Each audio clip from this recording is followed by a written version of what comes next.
صلوات محمد وآل محمد. اللهم صل على محمد وآل.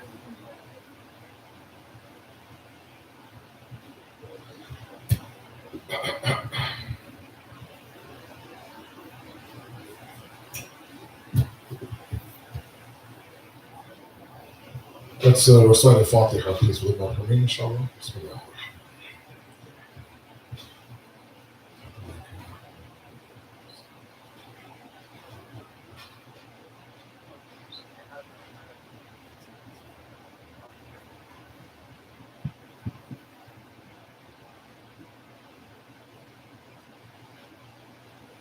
أعوذ بالله من الشيطان الرجيم بسم الله الرحمن الرحيم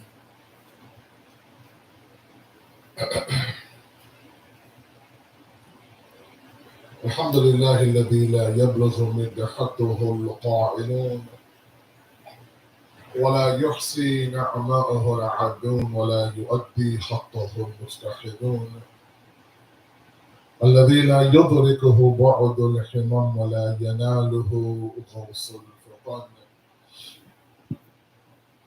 ثم الصلاة والسلام على أشرف الأنبياء والمرسلين حبيب قلوبنا وطبيب نفوسنا وشفيع ذنوبنا سيدنا ومولانا أبي القاسم محمد اللهم صل على محمد وأهل بيته الطيبين الطاهرين المعصومين المظلومين لا سيما بقية الله في الأرضين صاحب العصر والزمان خليفة الرحمن إمام الإنس والجان ولعن الله أعداهم أجمعين إلى يوم الدين أما بعد فقد قال الله وقوله الحق بسم الله الرحمن الرحيم الذين جاهدوا فينا لنهدينهم سبلنا وإن الله لمع المحسنين صدق الله العلي العظيم اللهم صل على محمد وآل محمد وعجل فرجهم. Our discussion for the second half of the month of Ramadan has been revolving around the science and ethics and morals in Islam. We've been using Imam Khomeini's 40 Hadith book as our base of our discussion. And we're able to now discuss, I think, the first 10 ahadith in that book. Tonight being most likely the last night of the month of Ramadan. Tomorrow is 99% Eid. I'd be shocked if it was Eid tomorrow. I'm not declaring Eid, but I would be shocked if it wasn't tomorrow. I wanted to speak a little bit about the topic of a new you. We have now spent 29 days in this beautiful month of Allah. First time in 2 years that we are having it in person in center. And I think that everybody can agree with me that it had a beautiful energy to it this month. And hopefully, inshallah, we were able to feel like we were traveling towards Allah. There's something about this month that inspires us to be better, to do better, push ourselves towards worship of Allah, make us aware, make us present, mindful of our intentions.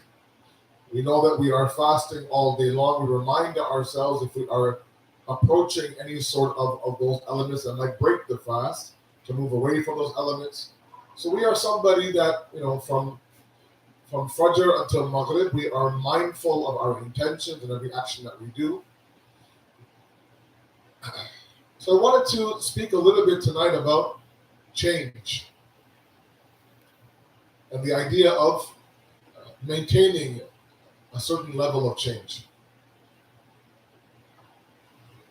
The first thing that I'll tell all of you that I wish I knew when I was your age is that your own development, your own change for you to be better in Islam is absolutely in your hands.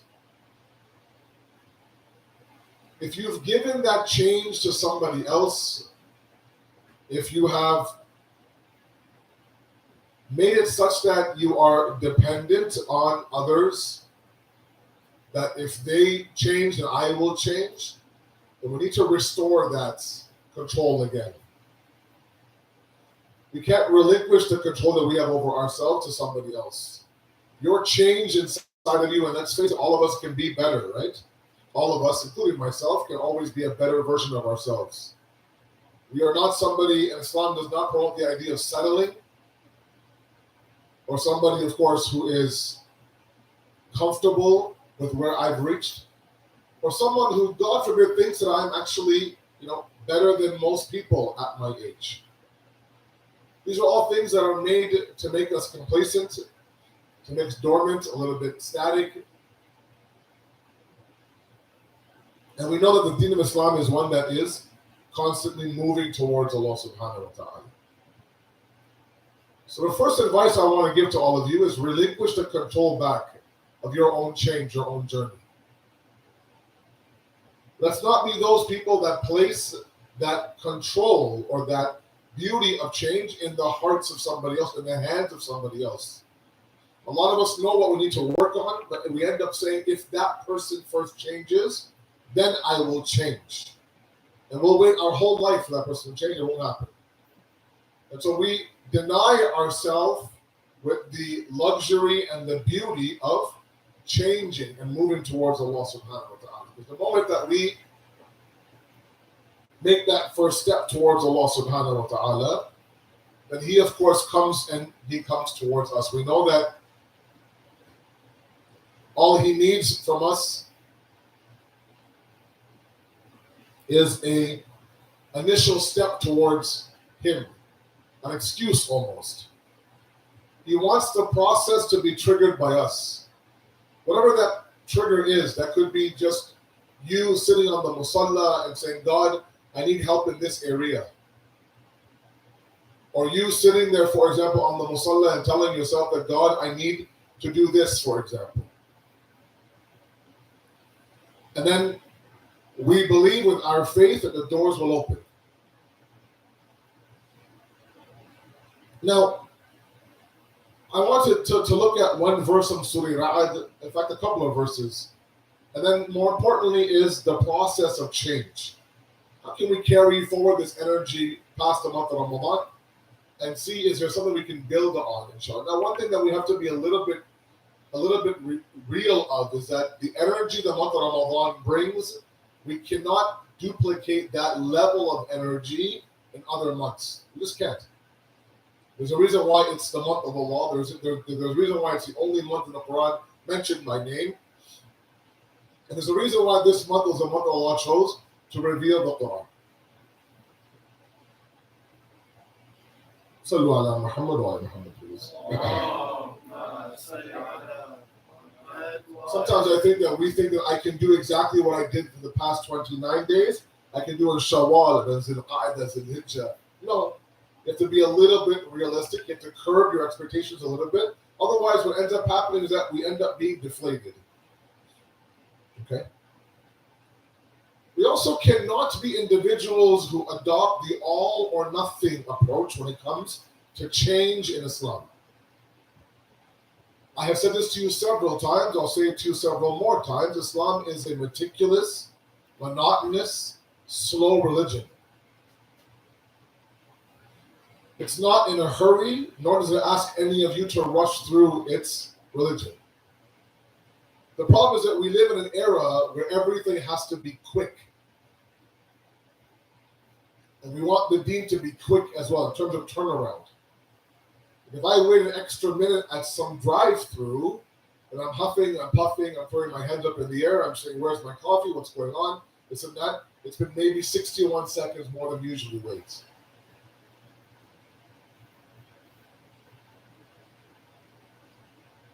Change isn't like that. Change is very, very small. Imam Ali says that change that results in consistency, albeit very small, is more beloved in the eyes of Allah than that change that comes about once a year, once every 2 years. It's huge. It's big. 29 days. I didn't miss one program at the center. MashaAllah. I finished the Quran. Alhamdulillah. I did all 3 Amal all night. First time in my life. And that's great. That's great to build on. But that's once in a lifetime, right? It's very easy. Remember this always. Very easy to go to Hajj once a lifetime. That stuff is easy. You can scrounge up $15,000 and go to Hajj and labbaik, Allahumma labbaik, come back after 2 weeks. Once in a lifetime, that's all you're asked to do, right? It's the everyday struggle of our akhlaq and our etiquettes and our adab and our customs and our behavior and our patience and controlling our anger and our desires and watching where our tongue goes, where our eyes go on a daily, hourly basis. That's the difficult part. That's your struggle. That's your maidan-e-jang. That's your battlefield. It's not in the idea, I'm sorry, of the night of Qadr once a year, or the day of Ashura once a year, or like I said, Hajj once a lifetime. It's the daily, hourly struggle that all of you have to now endure and go through. In that, there has to be minute, small steps of change. You know, Sheikh Mutahari has a beautiful discussion on change and how change is seen through the different generations, okay? And if we were to compare, let's say, our parents' generation, or in your case, even your grandparents' generation, then you would see the difference, right? And he gives the example of a mountain. There are two things that if you begin to read some of the texts of Islam, there's two major similes or metaphors used in the books. One is that of a tree. I mentioned that last night, 2 minutes ago. One is a mountain.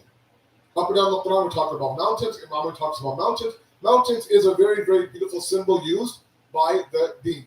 Shaykh Mutahari also uses a mountain as an example between the approach to change between these two generations, or maybe these three generations now. So he says, I want you to imagine that there is a mountain and there are three people at the base of the mountain. One represents your grandparents' generation, one represents your parents' generation, one represents you.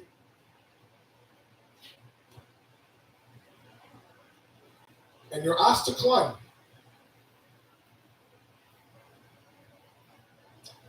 He said, it's incredible how the first thing that this generation, today's youth, will look at is where is the summit of the mountain, the top of the mountain. Because they live in a results-driven era. Everything is about results, right? Everything is about what have you accomplished, right? You don't put on your resume, well, you know, I did 3 years of university. I tried really, really hard. Didn't get my degree, but I was a semester away, but I could have. If I could have, then I should have, blah, blah, blah. No. Either you put complete or not complete, or you don't even add anything if you didn't complete it. It's all result-driven. The first thing Shaykh Mutahari says that you look at is the summit. That's where I have to get to. That's where my perfection is. That's where my completion is. The other two generations, or let's break it down even further, your parents' generation, which includes me now, is that we might look at how far realistically can I get up the mountain. Let's aim for halfway up the mountain first. After that, we'll revisit our intentions. Okay? Your parents, your grandparents' generation, inshallah, many of your grandparents are still alive, inshallah, will look at not the summit, not even where can I get to, where's my first step on the mountain? Where am I going to climb from? Where's my first footing, for example? You know, I gave the example before. My OAC year, when OAC was a thing, grade 13, this is now beyond your time. Somebody, what's grade 13? I know. We used to have 5 years of high school, grade 13. You guys have it easy now. So grade 13, I left Milliken Mills High School, went to Middlefield, okay, which is in Markham. That was the first year it was built, a brand new school, blah, blah, blah. It was beautiful. It was like a shopping mall back in the day. So they had clubs, okay? And I was always into sports, so I tried to join every sports club. One club that me and my friends joined, they had a rock climbing wall in the gym. Not sure if it's still there or not, but a rock climbing wall in the gym. So they had a rock climbing club. And so we joined it. True story. Every morning, 7 a.m., not every morning, maybe a few times a week, 7 a.m., you would come, and they have different levels of climb. Beginner, intermediate, and of course, expert. And the first thing they teach you is find out where your left foot goes, find out where your right hand goes. Never look at the topmost rock. Forget that rock for a moment. Just look at the first footing for your foot and the first grip for your hands. Okay? As you get a little bit more of an expert in climbing, you can actually map out your route. But okay, if my left foot is on this blue rock, the right one will go red, the right hand will go yellow, I'll go through this route, this and that. If I get stuck through here, I'll cut across the wall and go up this way. But that's not till you finish the beginner level.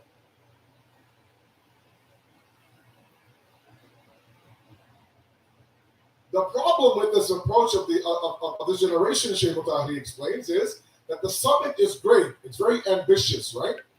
It's incredible to understand, okay, begin with the end in mind.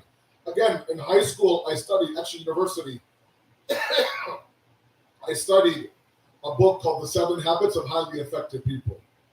Stephen Covey, his name was. I really, really enjoyed that book to the point where I wanted to teach it here at Mehdi, back when I didn't know anything. Even now I don't know anything. But I thought it to be incredible. And as I got a little bit older, and I do sometimes go back and revisit that book, I have my notes from uni, I realized a lot of his habits that made him a bestseller author and made him millions were all Islamic, of course. One of the habits that he talks about is, 2 things I want to mention today. One is, he says to begin with the end in mind. Okay? So what he does is that he creates a picture for us in the opening chapters of the book. And he says that, imagine, if you will, that you are dreaming that you are at your own funeral. Okay? Hate to be all depressing, but you are at a funeral. Sorry, not your own, you're at a funeral. Tons of people there. People lined up to see the body, pay their last respects. And you jump in the back of the line. And as you inch closer and closer and closer to the coffin, you start to kind of wonder who's in that coffin. You get to the coffin, he says, you realize that it's you in that coffin. And you're perplexed, looking around, you see, okay, these are my relatives, these are my friends, this is my community member, blah, blah, blah. And just when you're about to leave, because you're freaking out, now that's you in the coffin, the MC announces, please have a seat. We're going to begin the eulogies. A member of the deceased family, his best friend, and a member of his congregation, his community, are going to share some words about how they remember the deceased. Imagine now, you're there at your funeral, and you're about to hear from family, friends, and people from council about you. A summary of your life. So he has a seat. Says, let me hear this. Let's see how I'm remembered. Let's see what they say about me. And he ends off the passage, Stephen Covey does, by asking an incredible question, is that what would you like each one of them to say about you? Meaning what? Work backwards. If you want this to be said about your family at your funeral, then act like this with them. If you want this to be said about by your friends, act this way. Don't wait until that moment. If you want to, for example, get to the summit, we all want to get to the summit, right? In this case, to heaven, the glory of God, the pleasure of God. That's our summit, no doubt about it. Work backwards. What's your first step to get to God? That's it. What's your first step?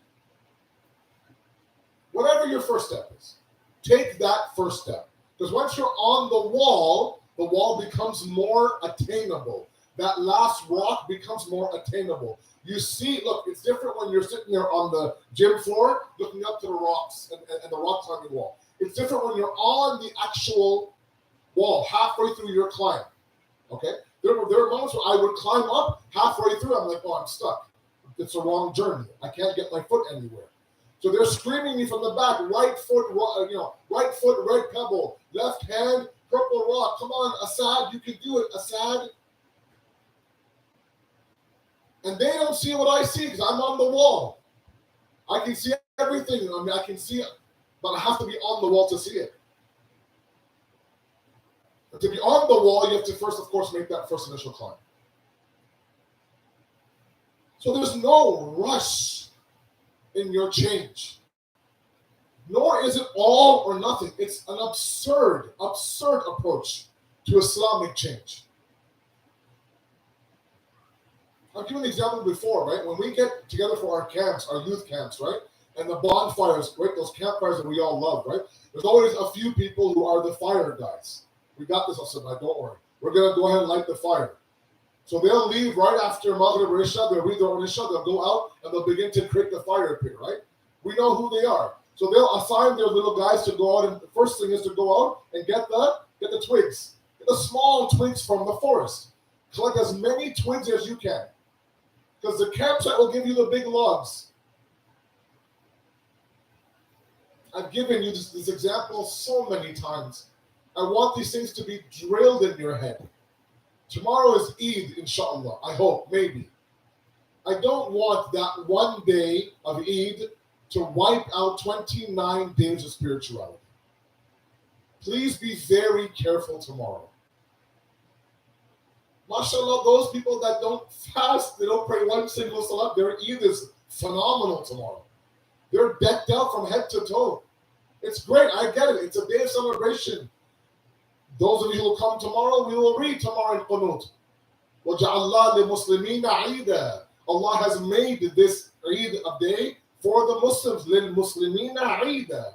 It's a day of Eid that Allah made it for you.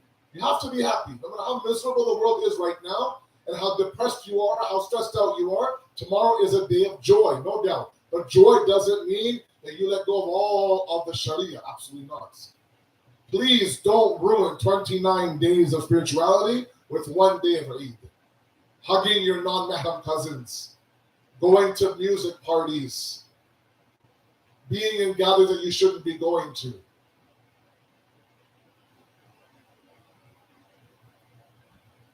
So they go out, they get their twigs. And then they're ready, and what is the actual, makeup of the entire fire? It's surrounded outside by huge logs of wood. Inside are small twigs, fire starters. And they light the twigs on fire first. The twigs now get nice and hot. The flames from the twigs light the big logs on fire. Had they put the logs in initially, maybe it wouldn't have started.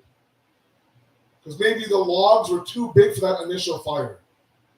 Change in Islam is no different, guys. It's the small little changes you make that actually ignite the bigger changes. But you guys live in an era where everything has to be now. I said, like, go big or go home, man. What's the point if you're not going to do like 100? Islam says, no, do not forego the very good in search for perfection. Do not, because Allah did not create you for perfection in the way that you understand it. Yes, we strive to be sinless, but it's not the sin that pulls us apart from Allah. It's actually what we do after the sin. Our hopelessness, our anger. Do we return back to Him? Are we regretful? Are we remorseful? Are we repentful? All these things are very, very important. So please, I ask you, sometimes you guys take on the world when it comes to Islam. Allah wants me to be perfect. He wants me to be absolute. No, He doesn't. He wants you to take one first step. Where is your leg going to go on the rock? Where is your right hand going to go on the rock? Start there. If that means that from tomorrow now you don't miss Fajr, if that means from tomorrow now you pull your hijab this way, if that means from tomorrow you start to grow in your beard, if that means from tomorrow, I don't know, one tasbih of salawat as I'm going towards school on my GO train in my car, I have one of those finger counters, I'm just doing astaghfirullah, astaghfirullah, whatever the case may be. If that means that I will begin now to give to charity once a day, once a week, small changes, you watch now how absolutely now the doors will open. The verse that I've been reciting for you every single night now for the past, 14 nights, is the last verse of Surah Ankabut. We read it together in the tent on the 23rd night. It says what? الَّذِينَ جَاهَدُوا فِينَا. The one who struggles in our path, works hard in our path. Allah says, I will guide them. لَنَهْدِيَنَّهُمْ سُبُلَنَا. I will open up sabil upon sabil, path upon path. But the struggle has to come from you. In Allah la ma'al muhsinin. Allah is for sure with the one who does beautiful acts. Small acts with consistency are better than large acts done inconsistently, Imam Ali says. Sallu ala Muhammad wa ali Muhammad. اللهم صل على محمد وآل محمد. Now, where do I start with my change, Asabha?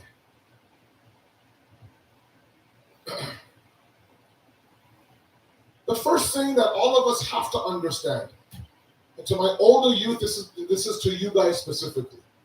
Guys in high school, about to enter high school, university now, post-university, mashallah, cloud engineers, mashallah, you name it. The Quran says, Ya ayyuhal ladhina amanu alaykum anfusakum. It's a beautiful I wish you guys knew what alaykum means. Alaykum means that upon you is you. Alaykum anfusakum. It's very odd. The kum comes in both words. Kum means you, all of you. So for you is yourselves. Meaning what? Just worry about yourself. We have everybody else figured out. We don't have ourselves figured out. We have a prescription for everybody else around you. Bro, you need to, you need to, a little bit more cardio, bro, a little bit more salat, bro, you need to tone down your language. Bro, you got, you know what, fix your wardrobe. Bro, you're aggressive, bro. We got everything else out down pat. When we are alone in front of the mirror, we have no idea where to start. And the biggest and the most important litmus test of our spirituality is when we are alone. Always remember that. Your parents are not inside of your home now. I mean, they're gone for the evening. You have the home to yourself now. It's 5:30, it's 6 o'clock. Nobody is home. You have the house to yourself. Sounds beautiful, right? Couple of hours now, I can do what I want to do, blah, blah, blah. And the adhan clock goes off. Ya Allah. Ya Allah. You just sat down now. You're surrounded by your bowl of pretzels and popcorn. Your phone is fully charged. The remote is in front of you. You're about to binge watch whatever, couple episodes, catch up. It's been Ramadan is over, and you hear that Najaf alarm clock goes off. That's your test. If your parents were there, you get up and start, Hayya ala salah. Alaykum anfusikum. For you is upon yourself. Now, again, too massive. Let's go down a little bit more. The one thing that I want all of you to begin to try to understand are your triggers. Okay, let's go a little bit psychology 101 a little bit. Bear with me here for a moment, okay? I've learned the hard way, a little bit too late in my life, that a lot of my internal makeup, a lot of my behavior, my responses that I have with people, sometimes are trauma responses. I'll give you an example, okay?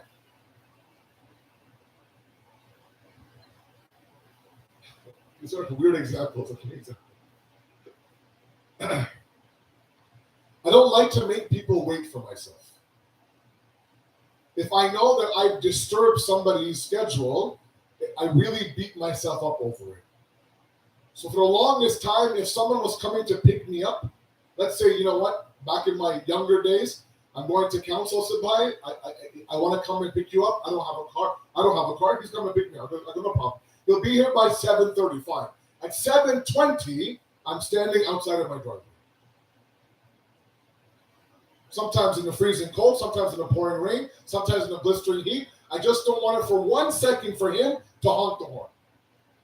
So my parents said, are you okay? Like, there's still 10 minutes to go. It's okay to start. I said, no, I can't. Right now.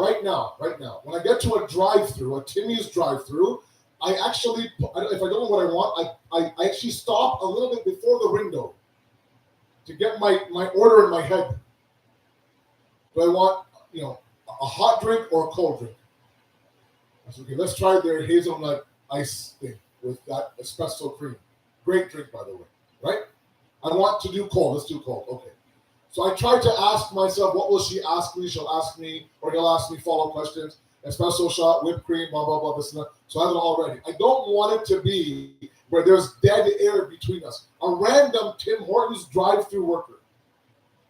Because for a moment, I don't want him or her to think for a second that this guy has no idea what he wants, and blah, blah, blah, rolling her eyes, blah, blah, huffing and puffing. I don't want that to happen. So I get there, medium, this espresso shot, please, blah, blah, blah. Okay, thank you very much, boom.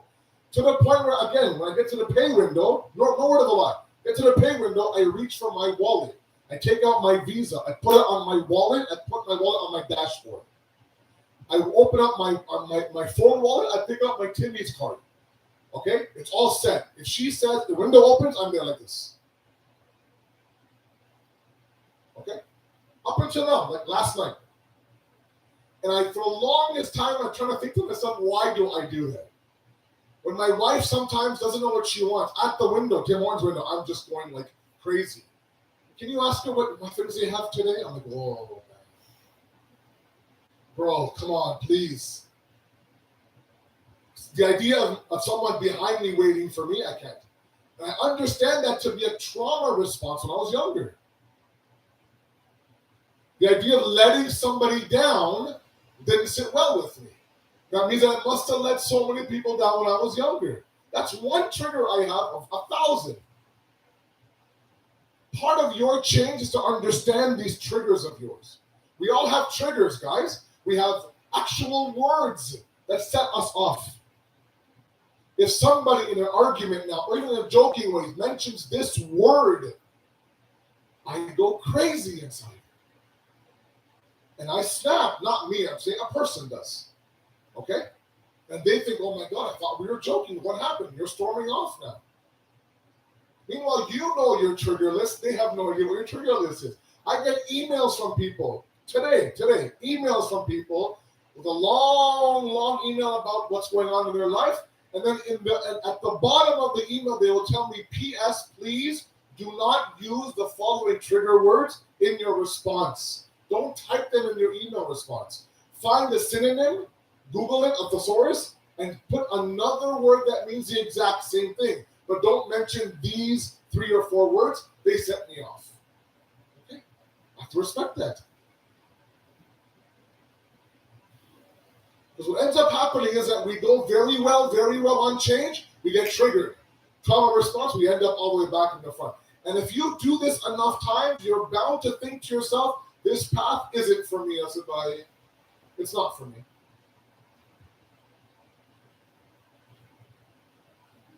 Once you've identified your list, I'm sure you have your eye goggles, I have my trigger list.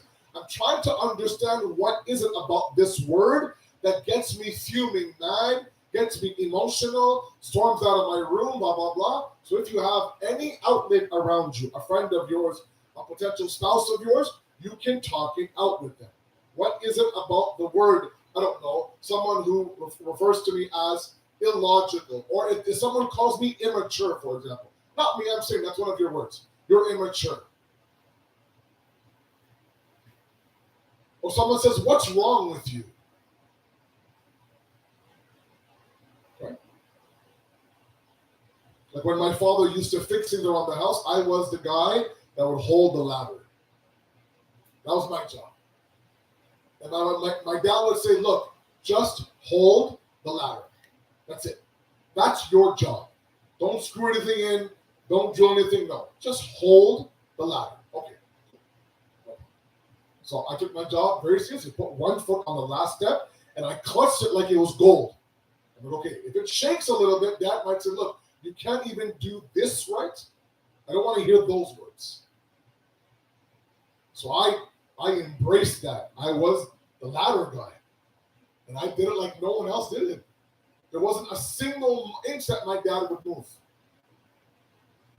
All because I didn't want to hear you can't even do this right. So a lot of your parents say words to you that ignite a reaction. They don't know your trigger words. They don't know, what you've been through because you haven't expressed it. Because maybe you can't. And if you can't, I'm sorry, you can't. That's just a reality of having immigrant parents. Or at least, parents that are not part of your generation. Because even sometimes if you try to explain to your parents that, look, this is, I don't like when you say this, they'll sit there and make you feel even worse sometimes. Oh, great, here comes dramatic. Here comes, oversensitive. Here comes melodramatic. Oh my goodness, blah, blah, blah. Are the cameras on? Right? Cry me a river, play me a violin. And that just adds to the frustration. So I'm sorry, I hate to break it to you, but unless you have one of those dads to say, hey son, or those moms, way to go, baby. I don't know how many of you guys have those kind of parents. You got to figure out another outlet. Part of your change is to identify your triggers. And yes, that means you have to go deep inside and revisit old scars that have now kind of healed but still haven't gotten away. Because the Quran says, don't be like those. وَلَا تَكُونُوا كَالَّذِينَ نَسُوا اللَّهَ فَأَنْسَاهُمْ أَنفُسَهُمْ أُولَٰئِكَ هُمُ الْفَاسِقُونَ. Don't be like those that have forsaken Allah subhanahu wa ta'ala, forgotten Allah subhanahu wa ta'ala to the point where He's made them forget about themselves.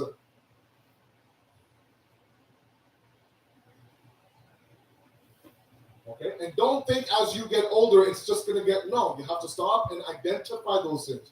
I wash my face 4 times a day with soap. I swear to God. And if you ever hear me washing my face, it's like I'm being waterboarded or I'm drowning. I'm scrubbing like paint off my face. Why? I have oily skin. Let's just keep it up. Let's just get everything out tonight. I have oily skin. So I had horrible acne when I was getting older, when I grew up. Horrible acne. Right? So all sorts of names were called, right? Pizza face, blah, blah, blah, this and that, right? I tried to trim my beard. I would run over my pimples, blah, blah, blah. Part of it was that if you keep your face clean, your pimples won't come. So today, ask my kids, 4 times a day, I'm in the bathroom scrubbing my face with soap. All because I don't want an ounce of oil on my face because a pimple might show up in my 40s. I might break out. That's a trigger response. Because one day, I didn't wash my face. I left for school, and some random auntie saw me and said, oh, you didn't wash your face today. No, I didn't, auntie. I'm sorry. I can tell you where I was, how old I was, what she was wearing, where I was. I was going down in the elevator in my building, going to school, grade 6 or grade 5, and she boarded, and she came on the elevator on the 11th floor. Okay? I even know her name, whatever her name is. She's not a Shia woman, it's okay. She is a Pakistani auntie in my building. She told me, no salam, dua, kya, elevator, nothing. No, I didn't. You're right, I ran out of time, I didn't wash my face. So. And all day I'm thinking, oh my God, I have buckets of oil dripping from my face. Trauma response. You gotta handle it, man. Gotta go back and revisit those things and make sure that you don't. That's part of your change. It's not easy, it's difficult. Find an outlet. If that means you write, if that means you run, if that means you bench press, if that means, I don't know, whatever it is, art, whatever it is, find your outlet. And as you guys who are older now, get a little bit older, identify those triggers from now. Because when you become spouses and parents, it's all going to come back to you. And I don't want that for anybody. I started too late in my life. Okay, and part of it is to identify, right, that God is part of that process. If you forget God, He'll make you forget about yourself. Okay? So while we are waiting for the whole world to change, Allah says, "Inna Allah la yughayyiru ma biqawmin hatta yughayyiru ma bi anfusihim." That He will never change a nation, a family, a center, a community until you change yourself. It starts with us. 29 days, you guys worked very hard. I know, sleep deprived. There were moments where you were dizzy. Your stomach was hurting. Up all night. May God accept every minute of it. Don't throw it all away. Let it be a catalyst for change. Change is hard. Change is difficult. Change is also what? Also very, very slow. Don't be in a rush. Do one step at a time. Allah now will come leaps and bounds towards you, inshallah. We ask you, Allah subhanahu wa ta'ala, to accept this qaleel effort, inshallah. We ask you, Allah, for the entire month of Ramadan, really, that if you were able now to accept 1 minute of our amal, then we've done something. Forgive our sins, accept our amal. We know that we've never done enough. There's always a little bit more we could have done. So please accept our apologies if we didn't do enough in this month. Accept the efforts of all of you, inshallah. I ask on your behalf. Accept the efforts of our youngsters, our youth, inshallah, and those who are fasting for the first time this year. And of course, those parents now who are helping their children get closer to Allah subhanahu wa ta'ala. Thank you very much. Wassalamu alaikum wa rahmatullahi wa barakatuh.